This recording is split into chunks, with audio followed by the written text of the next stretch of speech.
Good morning student. Standard 6 subject Gujarati काव्य number 2 पर्वत तारा साहित्य प्रकार छे प्रार्थना। रिकेप्चुलेशन पार्ट 4 रिकेप्चुलेशन फिर से याद करना, पुनरावर्तन फरी फरीने याद करવું।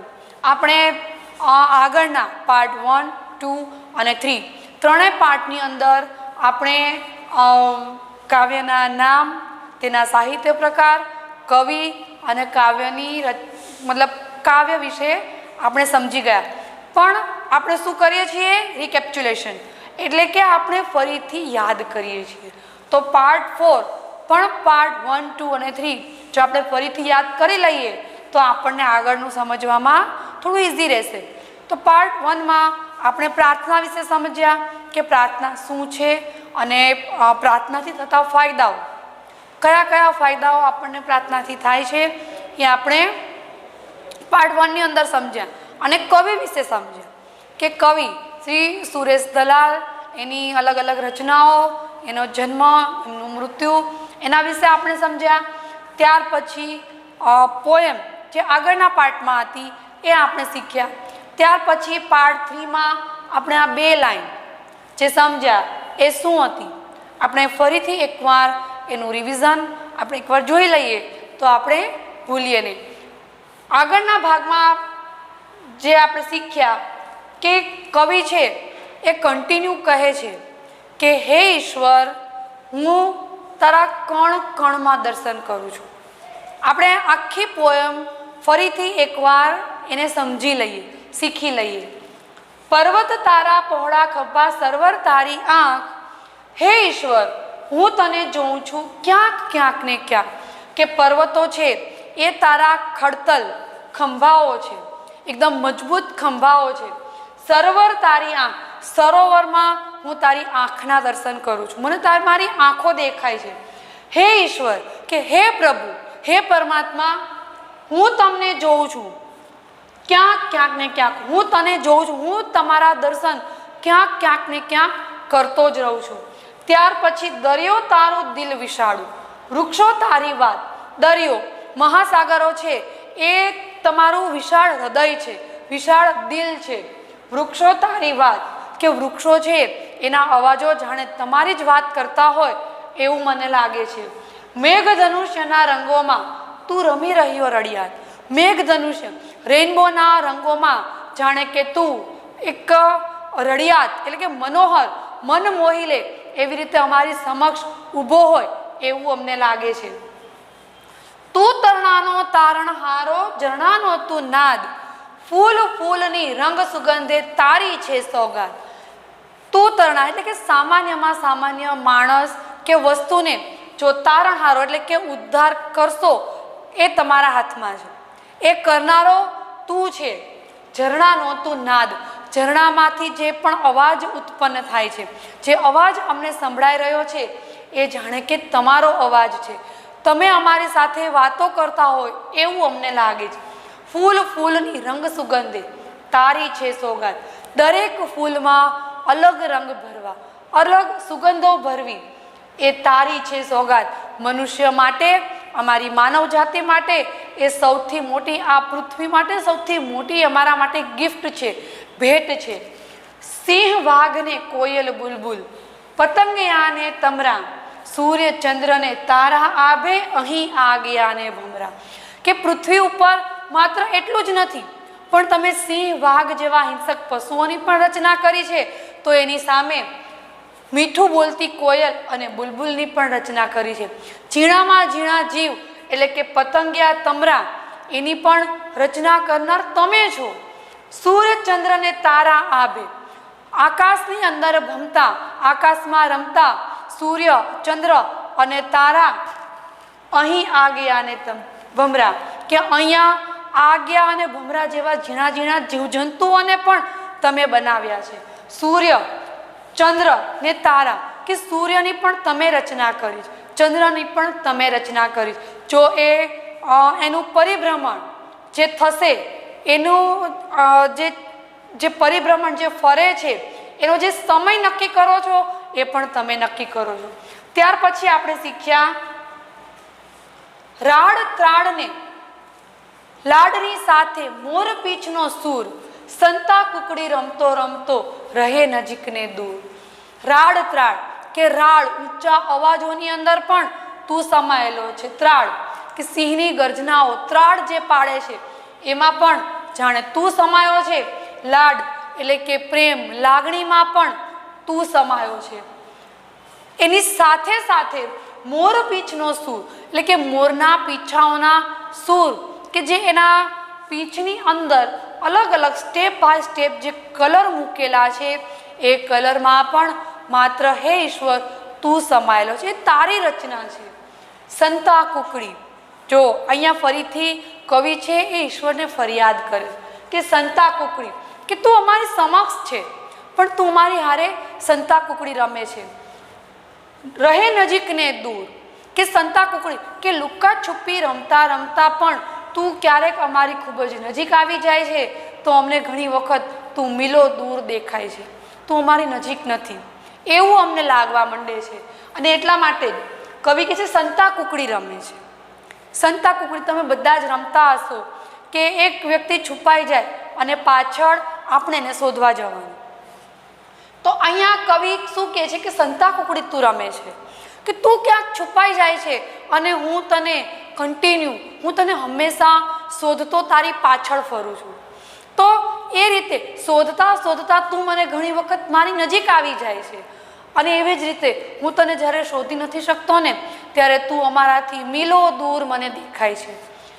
ત્યાર પછીની પંક્તિમાં શું કવિ કહે છે, અજવાળાના કાંઠા વચ્ચે અંધારાની નદી વહે, એમાં મારી હોડીને આ કોણ હંકારે, તું જ કહે, ઈશ્વરને સામે પૂછે।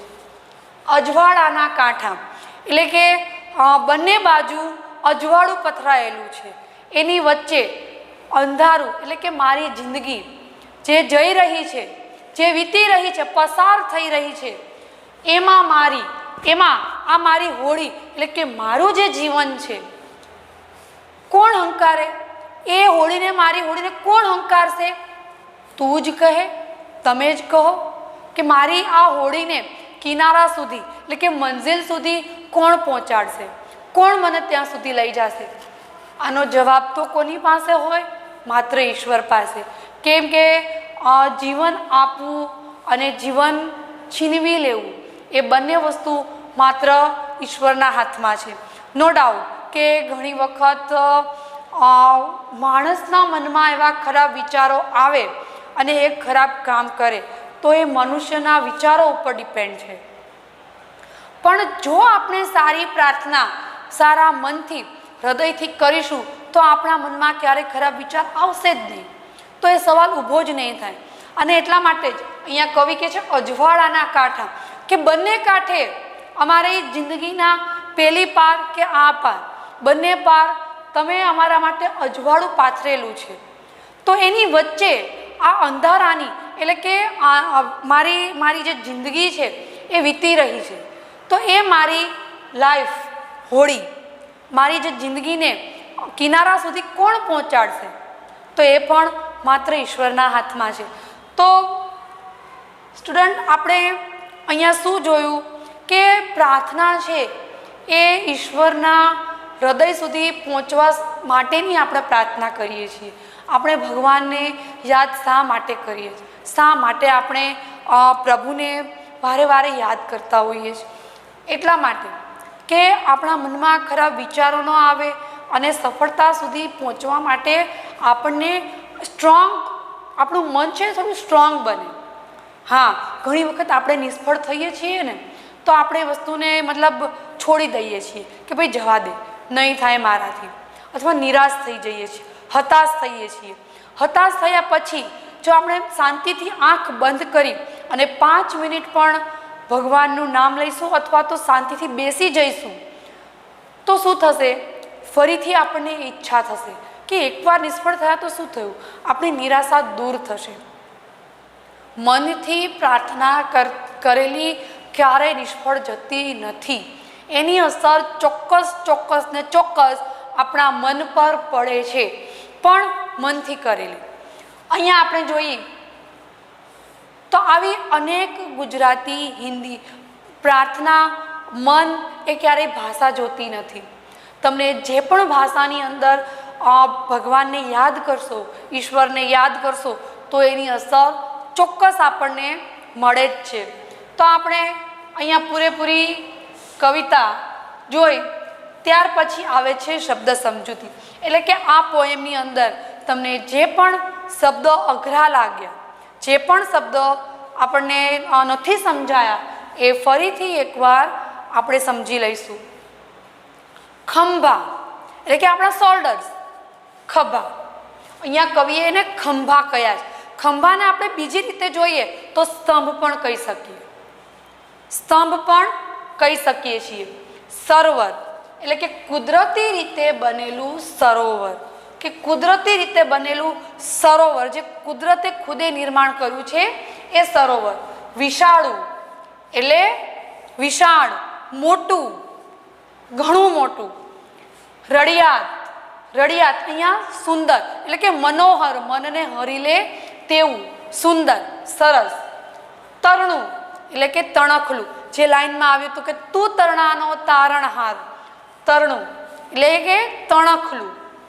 નાદ સામાન્ય રીતે મધુર લાગતો અવાજ, કે નાદ એટલે જે આપણને અવાજ સાંભળવો, વારે વારે સાંભળવો ગમે તેવો અવાજ. સોગાત એટલે કે ભેટ, ગિફ્ટ. આજ્ઞા, મેં તમને પહેલાં પણ કહ્યું હતું કે આજ્ઞા એટલે રાત્રિના અંધકારમાં ટમટમતું જીવડું, કે જેણે ભગવાને એક જ એવું જંતુ છે કે જેને ભગવાને આટલી સરસ ગિફ્ટ આપી છે કે રાતના સમયે એ જ્યારે એની પાંખો ફેલાવે છે ને તેના શરીરમાંથી અજવાળું ઉત્પન્ન થાય છે, એ આજ્ઞા. ત્રાડ એટલે કે ગર્જના. આપણે પોએમમાં જોયું કે સિંહની ગર્જનામાં પણ ઈશ્વર સમાયેલો છે, ભગવાન સમાયેલો છે. તો અહીંયા આપણે શબ્દ સમજૂતી જોઈ, જેના શબ્દાર્થો જે અઘરા લાગતા હતા એવા શબ્દો આપણે અહીંયા સુધી જોયા. ત્યાર પછી આવે છે ભાષા સજ્જતા. ભાષા સજ્જતા એટલે શું? કે તમે જે ભાષા બોલો છો, તમે જે ભાષા શીખો છો, એ ભાષા વિશે તમારે સજ્જ રહેવું પડે. દરેક ભાષાની પાછળ એનું ગ્રામર હોય છે. તો અહીંયા આપણને શું આપ્યું છે? ઉચ્ચારણ વિષયક સજ્જતા. તમારે શેના વિશે તમારે સજ્જતા જાળવવાની છે? સ અને શ. હિન્દી અને ગુજરાતી બંને ભાષાઓની અંદર તમને 3 શ આપેલા છે. એનો ઉપયોગ દરેક જગ્યાએ અલગ અલગ આપેલો છે. સ અને શ, એનું ઉચ્ચારણ પણ અલગ છે. જો તમે આ શની જગ્યાએ આ શનો ઉપયોગ કરશો ને તો તેનો અર્થ બદલાઈ જશે. ઇંગ્લિશમાં આ વસ્તુની થોડી બાંધછોડ કરવામાં આવી છે કે તમે શની જગ્યાએ ઘણી વખત TION નો ઉપયોગ કરો છો. પ્રેઝન્ટેશન, તો એમાં તમે SH કે S નથી મૂકતા, એમાં તમે TION મૂકો છો. પણ ગુજરાતી ભાષામાં અગર તમે સની જગ્યાએ શ મૂકી દેશો ને તો એની આખી મતલબ જે મિનિંગ, જે તમે કહેવા માંગો છો ને, એ અર્થ જ આખો બદલાઈ જશે, એ વસ્તુ જ આખી બદલાઈ જશે. અહીંયા આપણે પહેલાં જોઈ લઈએ, આપણે ઘણીવાર સ ને બદલે શ અને શ ને બદલે સ નો ઉચ્ચાર કરતા હોઈએ છીએ. સ ને બદલે શ ના ઉચ્ચારથી શબ્દનો અર્થ બદલાઈ જાય છે. મેં તમને કહ્યું છે કે ગુજરાતી કે હિન્દી એન્ડ સંસ્કૃત, આ 3 ભાષા, ખાસ કરી ગુજરાતી હિન્દીમાં આ 2 વસ્તુનો તમારે ખાસ ધ્યાન રાખવું પડે છે કે સ ના બદલે સ ન વપરાય. શની જગ્યાએ શ અને સની જગ્યાએ સ જ વાપરશો તો જ તમે લખેલું વાક્ય છે એ ખરા અર્થમાં સાબિત થશે. આપણે અહીંયા એ ભેદવાળા અમુક શબ્દોને જોઈએ, જેવા કે સર એટલે કે સરોવર, સર એટલે સરોવર, શર એટલે કે બાણ, તીર. જેમ કે સર, શર બંને બોલશો તો તમને એક સરખા જ લાગશે કે ભાઈ હવે અહીંયા શ આ લાગી જાય તો શું ફેર પડે? નહીં, ઘણો બધો. તેના અર્થ છે એકબીજાથી બિલકુલ અલગ છે. સાર, શાર, સાર એટલે કે કશ, સત્વ. શાર એટલે છિદ્ર, કાણું. સત એટલે સત્ય, સાચું, ટ્રુથ. સત એટલે કે 100, 100. સતદલ, જો તમે સતદલ લખશો તો દલ અને સત બંને અલગ થઈ જશે. સત એટલે સત્ય, દલ એટલે એક ઝુંડ, એટલે સાચું ઝુંડ. જ્યારે શતદલ કહેશો તો 7 પાંદડી વાળું કમળ. સત 100 પાંદડી વાળું કમળ. અહીંયા સત એટલે સત્ય, શત એટલે 100. ત્યાર પછી સુર, શુર. સુર એટલે કે અવાજ અને શુર એટલે શૌર્ય. સુર એટલે અવાજ, શુર એટલે શૌર્ય, હિંમત. ત્યાર પછી કેસ, જે કોર્ટની અંદર કેસ ચાલતો હોય છે, કેસ, મુકદ્દમો. અને કેશ એટલે વાળ. બંનેના ઉચ્ચારણ એક સરખા દેખાય છે પણ તેના અર્થ એક સરખા હોતા નથી. પાસ એટલે ઉત્તીર્ણ, ઉત્તીર્ણ થવું, પાસ થઈ જવું. પાશ એટલે ફાંસો, જેમ કે નાગપાસ, નાગના જે પાસ છે, જે ફાંસો છે એમાં આવી જવું. તો બંનેના અર્થ છે એ અલગ અલગ થાય છે. તમે જુઓ છો કે સ અને શ. અહીંયા પણ સા તો શા. દરેક જગ્યાએ તેનો અર્થ અલગ અલગ કરવામાં આવેલો છે. હવે નીચે આપણે એના વિશેની ખાલી જગ્યાઓ છે એ જોઈએ. જો સાચો લખવામાં આવ્યો હશે ને તો એ બરાબર અર્થ એનો ઉપજશે, અને નહીં મૂકવામાં આવે તો એનો અર્થ બદલી જશે. આપણે જોઈએ, નુક શાન આવશે કે શાન? નુક શાન, નુક શાન. પછી અહીંયા સીવણ. પછી અહીંયા આશ આવશે કે આ? યસ, આશ. આ નહીં આવે. સરોવર. પછી રિશેષ નહીં, રિશેષ. ત્યારબાદ સમસ્યા, નો, સમસ્યા. પછી અહીંયા કોણ આવશે? કયો સ આવશે? આ. શિકાર. શાબાશીમાં શાબાશી. અને અહીંયા વિશેષ, શ. તો આ રીતે આપણે શબ્દોના અર્થભેદ ઉપર ખાસ ધ્યાન આપવું પડે. જો એકના બદલે બીજો શ લખાઈ જશે તો અર્થનો અનર્થ પણ થઈ શકશે. તો ઘરે આની પણ પ્રેક્ટિસ રાખો, જોતા રહેજો. Thank you.